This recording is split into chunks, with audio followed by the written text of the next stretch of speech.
Exclusive hoodie collection.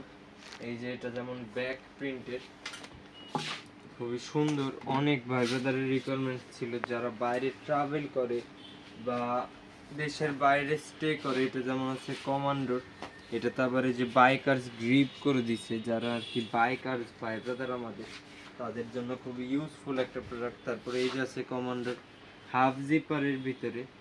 তারপরে এই যে আছে এটা আবার ফিলার, এটাও কিন্তু খুবই ইউনিক। হাফ জিপারের মধ্যে জিপারটা একটু বড়, আর এই যে এটার পকেটের স্টাইল খুবই সুন্দর। তারপরে আছে এই যে অ্যাশ কালারের ভিতরে, এটার কিন্তু আবার চেইন মানে ফুল জিপার। অনেকে আসলে ফুল জিপার রিকোয়ারমেন্ট ছিল, আর হুডিটার ভিতরের পোর্শন কিন্তু অনেক সফট। তারপরে এই যে আছে একটা, এটা আবার রকিজের। এটা দেখে মনে হতে পারে বিষয়টা উল্টা, বাট এই টাইপ বিষয়টার ডিজাইন। রকিজ মানেই ডিফারেন্ট। এই যে আছে রকিজের আরেকটা, এটাও কিন্তু পুরো ইউনিক একটা জিনিস। মানে রকিজের প্রোডাক্ট নিয়ে এরকম বলার কিছুই নাই। এই যে আছে একটা, এটা আবার সিম্পলের ভিতরে অনেকের এই টাইপের রিকোয়ারমেন্টস থাকে। তারপরে এই যে আছে একটা, এটা আবার কমান্ডোর, এটাও কিন্তু খুব সুন্দর।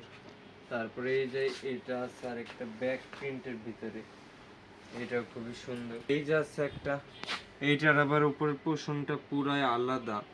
এই যে চায়না ফেব্রিক্স, খুবই প্রিমিয়াম। আর এই যে এখানটায় অ্যাস্ট্রো মার্টিনের ব্র্যান্ডিং করা, এটুকু কিন্তু 100% এমব্রয়ডারি, কোনো অর্গানিক প্রিন্ট না যে উঠে যাওয়ার চান্সেস আছে। তারপরে এই যে আছে একটা, এটাও কিন্তু চায়না ফেব্রিকের। তার মানে বুঝতে পারছেন যে কতটা প্রিমিয়াম এই যে এটার হুডির পোর্শনটা। তারপরে এই যে এটা আছে কমান্ডোর। কমান্ডোর প্রোডাক্ট নিয়ে তো এরকম এক্সপ্লেনেশনের কিছুই নাই। তারপরে এই যে the most demandable premium imported hoodie আমাদের,